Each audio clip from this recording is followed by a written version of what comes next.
Papaalam natin sa ating mga viewers na swero po ang dadalhin natin sa sunod. Hindi na grocery. Magaling na Napakatagal gumaling na rin. Diretso na sa ugat yung mga gamot. Wala akong pamilya, may isa man. Ay ako'y nakituloy lang dito. Kinupkup ako ng... Ay, sulit ka naman yung mga bata niyo. Pag ako'y nakikita, baka diyan sa... Lansagan, inaakay ako.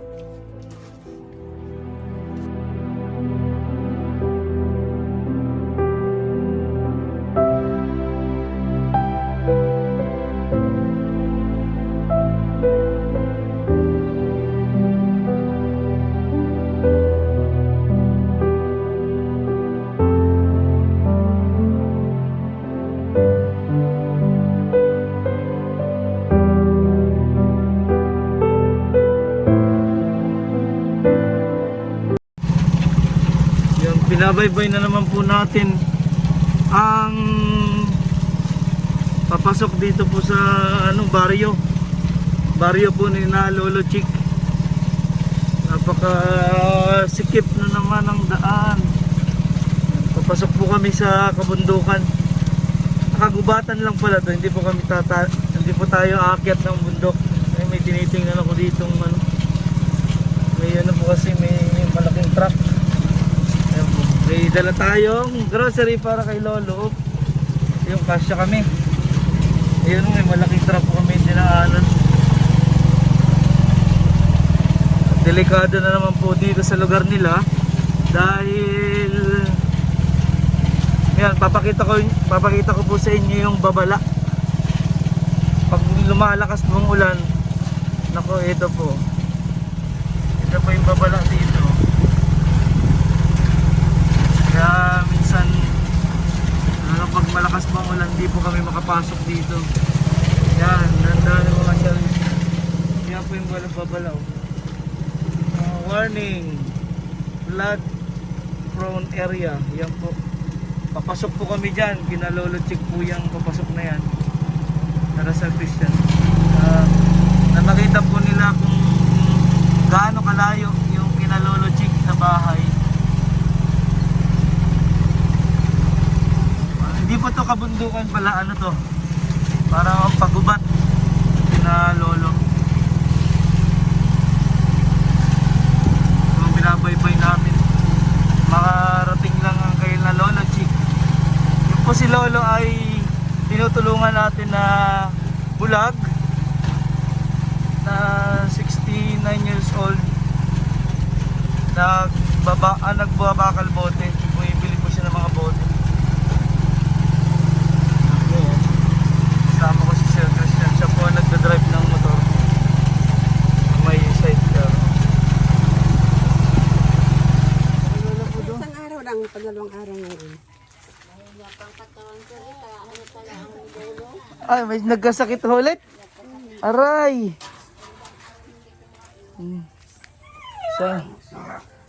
Lolo, may grocery kaming dala sa iyo.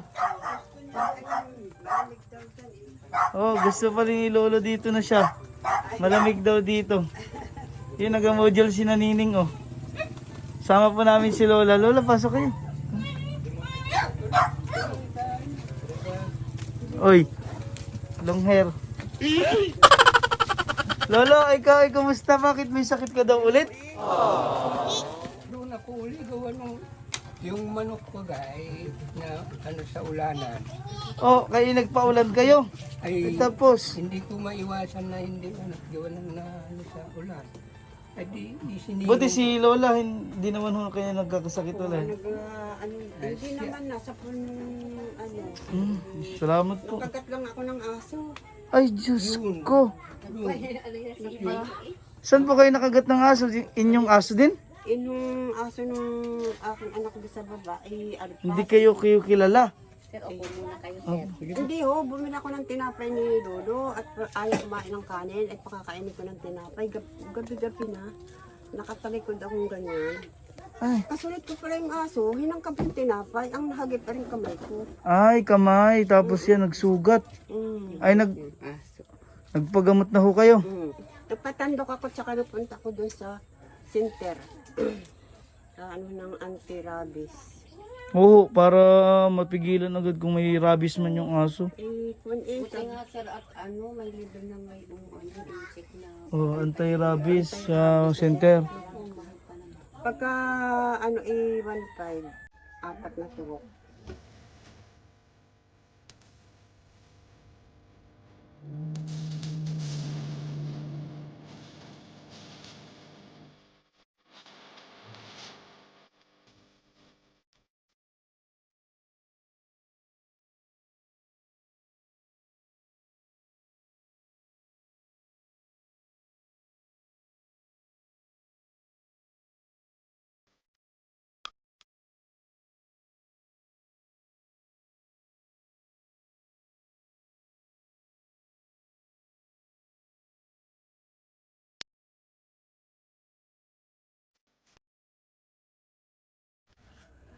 Si Lolo, parang nalamig si Lolo. Ano pong naramdaman nyo ngayon? Ay na nga sir. Trangkaso ho ulit. Trangkaso ulit. Ayun po ang uso kasi ngayon, huwag kayo magpaulan dahil kung galing init, yung singaw ng lupa pag umulan, yung pong Christmas mo lo, mag-ano ka, please. Binili Delikado. ko yan, sir. Sabi ko, anong kakainin mo ng ulam mo? Sabi ko, pinagluto ko ng hotdog. Tapos kahapon, bumili ako ng, gusto daw niya kamuting bagin, ilalaga, di inilaga ko kanina. nakamote ho. Tapos sa isang araw, Si Lolo una, ang gusto yun na nga, nalamig pa ito. Ay da Lolo, ito may abigay ako sa inyong Mahina ang katawan.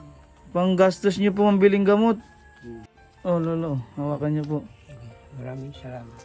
ay, Yes. ako sir, sabi niya, dito muna ako at malamig-lamig ang akong testo. Oh,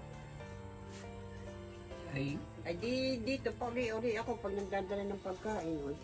dito para Yun nga ang kanyang, para malayo din siya sa no Ako bata. nga naglaraban ng kanyang damit ngayon, yung kanyang mga short na mga Mhm. damit, mga t-shirt. Ako, hindi ko pa nababandawan nga. Tutay, meron kaming binigay sa iyo. Tsaka yung sa iyo, Nining. Ari ang ampun ko, sir, Ay, na yeah, may biscuit dyan. Ay, po, tayo na. Yung grocery pa para sa pamilya ni Lolo Chick. May ulam. Ay, yung pera ho ay pambili nyo ng gamot at nagpapagaling pala ulit kayo. papasuwiruhan Paulit-ulit. ko. Pasusuwiruhan ko para ng lakas na lakas. Para siya ay ayaw naman siya dahil magaling na. Ayos naman daw siya. Ayaw. Bakit ayaw nyo mo? Takot ba kayo sa turok? Diyos ko. hindi ako takot sa... Hindi naman. Ayaw nyo magpaswero. Ay, Paano? ayaw ko talaga nun. Ay ayaw niya Ayaw wala. Takot talaga. Oo, kasi tingnan mo si Lola. Laging swero agad. Ay yung pagka ayos na mga sir. Kaya nga ho. Hindi man Tapos nung namin sir Hindi kumain eh. hindi Sabi kumakain namin ng kanin. baka hindi, ano, Napagtimpla ko lang tuwing ng gatas ng gatas. ay umihi na sa short. Nakainin sa short. Ayun na yung sa sobrang init na ng katawan ho niya. Sabi ko, ano ka? Dadali na kita sa ospital. Pasusuwiruhan na kita. Hindi. Ano lang to? Yan na siya ng diaper. Diaper. Sabi ka diaper. Ayaw naman ng diaper. Gusto niya, ingay may okay na. Hindi na siya nainig. Recover naman siya. Oo, buti magaling-galing na. Yun ang kanyang mga ginamit. Ano yung ulan ng ulan? Eh, mag-ingat ho kayo pag lalabas. Ngayon ko nga lang huli Oo. na kanyang mga ginamit. At ayos-ayos naman siya. Buti kung madali ngayon at naku, Kaya sir, ngayon ay ulan tapos pag bumaha pa dito nakakatakot. kami sa dyan. Sabi ko, pasusuwiruhan na kita. Dadali na kita sa... Ako magaswero sa iyo, Lolo, para hindi ka matakot. Ako ay nurse din. Oo, sa bagay. Kaya, nako, ay pagkasunod pala, hindi na grocery ang dala ko. Ano na, swero. Sabi, hulaan ko nang may sakit na naman yung si Lolo. Swero na ang dadaling ko. Para, diretso na sa katawan, hindi natutunawin. Tinatanong ko sir, ano bang kakainin mo? Bili mo ako ng kamuting bagay. Hindi bili ako kahapon. Kamote. Pinaluto ko. Nung isang araw, pinabibili sa akin ay saging naman. Binili ko rin siya ng saging. Ayun, ay nakakakain naman na siya ngayon. Kaya, Buti kayo kumain, Lolo, para... Kasi hindi naman pwedeng uminom ka ng gamot nang walang laman ang tiyan. kaya sabi ko nga O di ang kasagutan, swero. Kaya nga. Kala mo So ngayon, papaalam natin sa ating mga viewers na swero po ang dadalhin natin sa sunod. Hindi na grocery. Oh, napakatagal gumaling na rin. Diretso na sa ugat yung mga gamot. Pero huwag ka. Huwag ka. 56 days. Araw-araw yung turok sa akin. Magkasakit siya sa Manila. Kasakit ako Nung ng may paggamot ng pulmon. nagkaroon siya ng pulmon. Pulmonya.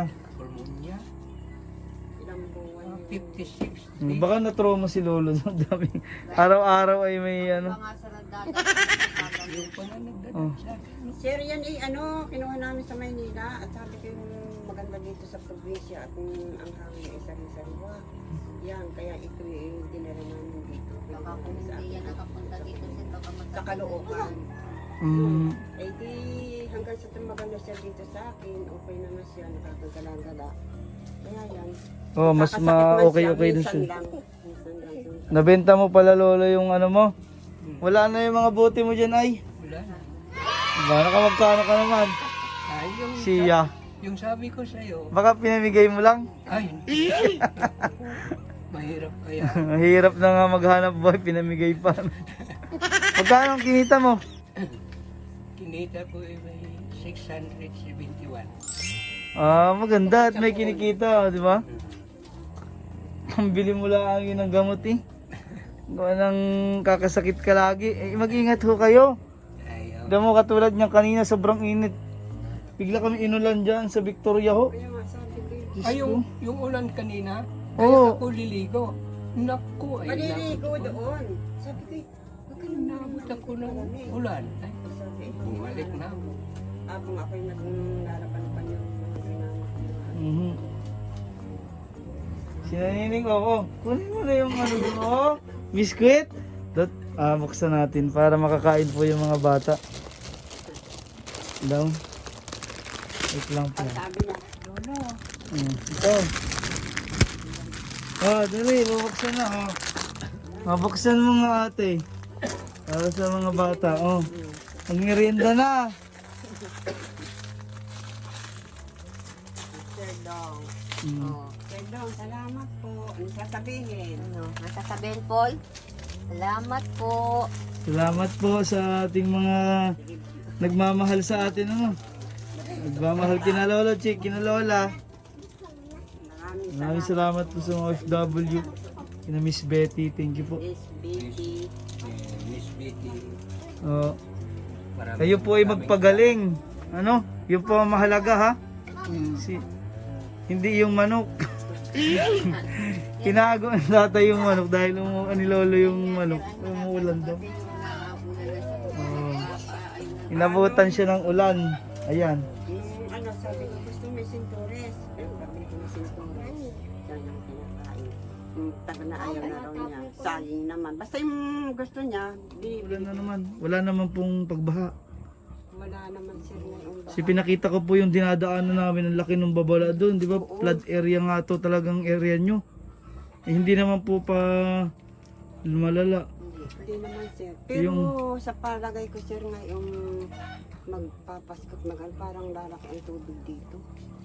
Kasi nakita niyo po yung bagyo sa sa La Union ngayon. Grabing lubog lahat ng bahay. Naku, huwag naman na sanang Nakatakot. sabitin yung dating nangyari sa amin dito sir. Talaga kaming kung marang suporta ng yung mga ayuda. Ay may ayuda ho kami pagka na-evacuate kami. Oo, para sa Hindi kami local nakakalabas. government. Hindi kami nakakalabas. Kung walang rescue aid, naku po. Kung walang nagdadala sa amin, kasi baha ho hindi kami nakakalabas. Pag yung bagyo na naman. Buti hindi po lampas tao yun.